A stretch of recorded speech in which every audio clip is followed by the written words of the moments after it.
दोस्तों नमस्कार। हिंदुस्तान के कुख्यात गैंगस्टर लॉरेंस बिश्नोई ने एक बार फिर से सलमान खान के साथ रहने वालों को चेतावनी दी है। लॉरेंस बिश्नोई ने पहले सलमान खान के घर के बाहर फायरिंग करवाई और अब लॉरेंस बिश्नोई ने एक मशहूर डायरेक्टर प्रोड्यूसर रोहित शेट्टी के घर के बाहर फायरिंग करवाई है, जिसके बाद से अब माया नगरी में एक बार फिर से दहशत का माहौल देखने को मिल रहा है। सलमान खान के ऊपर फायरिंग पहले उनके घर के बाहर फायरिंग करवाई गई थी। उनके पिता सलीम खान साहब को जान से मारने की धमकी दी गई थी और इस पूरे मामले में गैंगस्टर अनमोल बिश्नोई पकड़ा भी गया था। उसके 2 शूटर 3 शूटर पकड़े गए थे। लेकिन देखिए दोस्तों, इस पूरे मामले को अब 1 साल से ज्यादा का वक्त बीत चुका है। इस 1 से ज्यादा साल के वक्त बीत जाने के बाद अब रोहित शेट्टी के घर के बाहर फायरिंग होती है। पूरे मामले को समझेंगे, उसके बाद इस पूरे मामले की कहीं ना कहीं हम चर्चा भी करेंगे कि आखिर लॉरेंस बिश्नोई जो इस वक्त गुजरात के अहमदाबाद की साबरमती जेल में कैद है, वो कैसे सब कुछ कर रहा है, वो भी ऐसे वक्त में जब हाल ही में उसका छोटा भाई अनमोल बिश्नोई भी विदेश से गिरफ्तार करके भारत प्रत्यर्पित कराया गया है। समझेंगे, इस वीडियो के अंत तक बने रहिएगा। नमस्ते, मेरा नाम है देवनाथ और आप देख रहे हैं BDF न्यूज। देखिए दोस्तों, माया नगरी यानी कि मुंबई में एक बार फिर से अंडरवर्ल्ड और गैंगस्टरों का खौफ लौट आया है। सलमान खान का जिगरी यार बाबा सिद्दीकी की सनसनीखेज हत्या के बाद अब देखा जाए वो घाव भरा ही नहीं कि अब मशहूर फिल्म निर्देशक रोहित शेट्टी के जुहू स्थित शेट्टी टावर आवास पर फायरिंग की खबर ने इस वक्त सनसनी फैला रखी है। इस हमले के बाद तुरंत लॉरेंस बिश्नोई गैंग जुड़े कुख्यात गैंगस्टर शुभम लोनकर ने सोशल मीडिया पर एक पोस्ट साझा कर इस हमले की जिम्मेदारी दी। इस पोस्ट में न केवल रोहित शेट्टी को चेतावनी दी गई बल्कि पूरे बॉलीवुड को सीधे तौर पर लाइन पर आने की धमकी दी गई। ऐसे में बड़ा सवाल उठता है कि आखिर कौन है लॉरेंस बिश्नोई का गुर्गा शुभम लोनकर, जिसने बॉलीवुड में सनसनी मचा रखी है। आज सुबह जब रोहित शेट्टी के घर के बाहर गोलियां चली तो शुरुआत में इसे महज डराने की कोशिश माना गया, लेकिन शुभम लोनकर के नाम से वायरल हुए इस पोस्ट ने पुलिस और सुरक्षा एजेंसियों की नींद उड़ा कर रख दी है। इस पोस्ट में जो लिखा गया है, आज जो रोहित शेट्टी के घर पर फायरिंग हुई है उसकी जिम्मेदारी हम यानी लॉरेंस बिश्नोई गैंग लेते हैं। हमने इसे बहुत बार मैसेज किया कि हमारे काम में दखलंदाजी मत कर, लेकिन इसे समझ नहीं आता। ये तो सिर्फ छोटा सा ट्रेलर है, अगर अभी भी नहीं सुधरा तो गोली बेडरूम के अंदर छाती पर मारेंगे। इस पोस्ट में शुभम लोनकर के साथ आरजू बिश्नोई, गैंगस्टर हैरी बॉक्सर और हरमन संधू जैसे नामों का जिक्र किया गया है। और सबसे चौंकाने वाली बात यह है कि इसमें बाबा सिद्दीकी का नाम लेकर डराया गया है कि बॉलीवुड वालों, समय रहते सुधर जाओ वरना तुम्हारा हाल हम बाबा सिद्दीकी से भी बुरा करने वाले हैं। शुभम लोनकर इस वक्त मुंबई पुलिस की मोस्ट वांटेड गैंगस्टरों की लिस्ट में शामिल है। वो मूल रूप से महाराष्ट्र के अकोला जिले का रहने वाला है और पिछले कुछ सालों में लॉरेंस बिश्नोई गैंग के एक बड़े मोहरे के रूप में निकलकर सामने आए। बाबा सिद्दीकी हत्याकांड में भी शुभम लोनकर का नाम मुख्य साजिशकर्ता के रूप में सामने आया था। अब जांच में यह मालूम चला है कि शुभम ने ही शूटरों को हथियार मुहैया कराया था और उसने लॉरेंस बिश्नोई के भाई अनमोल बिश्नोई के साथ अपने ताल्लुकात रखे। वो लगातार उनसे संपर्क में था। शुभम लोनकर सिर्फ एक अपराधी, एक गैंगस्टर नहीं बल्कि लॉरेंस बिश्नोई का टेक्निकल और सोशल मीडिया हैंडलर भी कहा जाता है। वो अकोला में एक डेयरी पहले चलाता था, लेकिन देखते ही देखते वो लॉरेंस की विचारधारा से इतना ज्यादा प्रभावित हुआ कि वो जुर्म की दुनिया में आ गया और आ गया तो आ गया, बहुत ज्यादा गहरा उतर गया कि सीधे तौर पर बॉलीवुड के दिग्गज हस्तियों को अब चुनौती दे रहा है।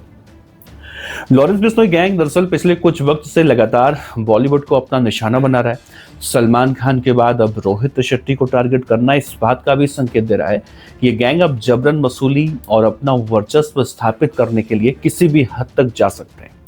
शुभम लोनकर के माध्यम से लॉरेंस बिश्नोई ये संदेश बॉलीवुड वालों को देना चाहता है कि उसके गुर्गे अब मुंबई में एक्टिव हैं और उसके अंदर घुसकर बड़े से बड़े टारगेट को हिट करने की क्षमता रखते हैं। इस पोस्ट में इस्तेमाल की गई भाषा लाइन पे आ जाओ यानी साफ रूप से फिरौती की मांग की ओर इशारा करती है। इधर पुलिस का इस मामले में कहना है कि रोहित शेट्टी द्वारा हाल ही के दिनों में पुलिस प्रशासन के समर्थन में की गई कुछ टिप्पणियां या फिर प्रोजेक्ट के बिश्नोई गैंग के दुश्मनों का जिक्र होना इस हमले की वजह हो सकती है। रोहित शेट्टी के घर पर हुई फायरिंग के बाद जुहू और आसपास के इलाकों में सुरक्षा बढ़ाई गई है।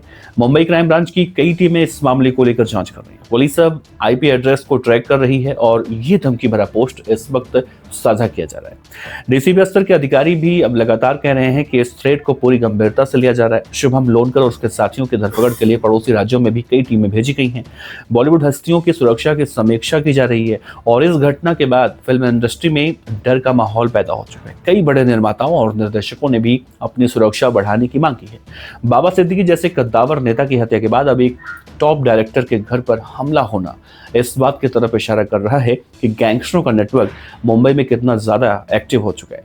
अजीत पवार का निधन और महाराष्ट्र में जिस तरह से राजनीतिक उथल पुथल हुई है और इस तरह की गैंग वॉर की धमकियां महाराष्ट्र सरकार के लिए भी एक बड़ी चुनौती बन चुकी है।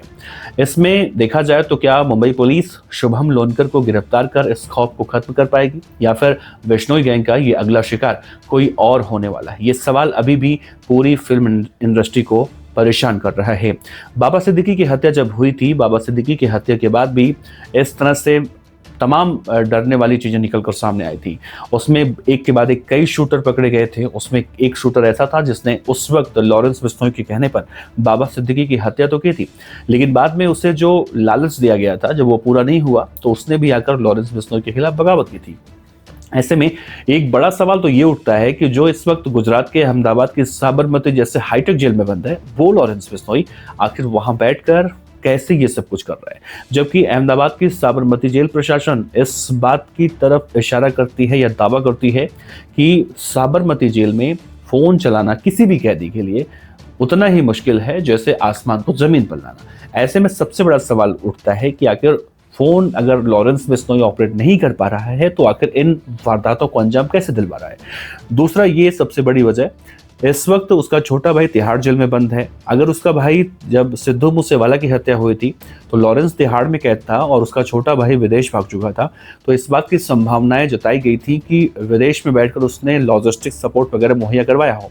लेकिन अब तो उसका भाई भी कैद है, वो भी कैद है, और वो इतने सख्ती के बाद भी आखिर ये सब कुछ कैसे कर पा रहा है? फिलहाल रोहित शेट्टी के घर के बाद, फायरिंग के बाद अब कई तरह की चर्चाएं हो रही हैं।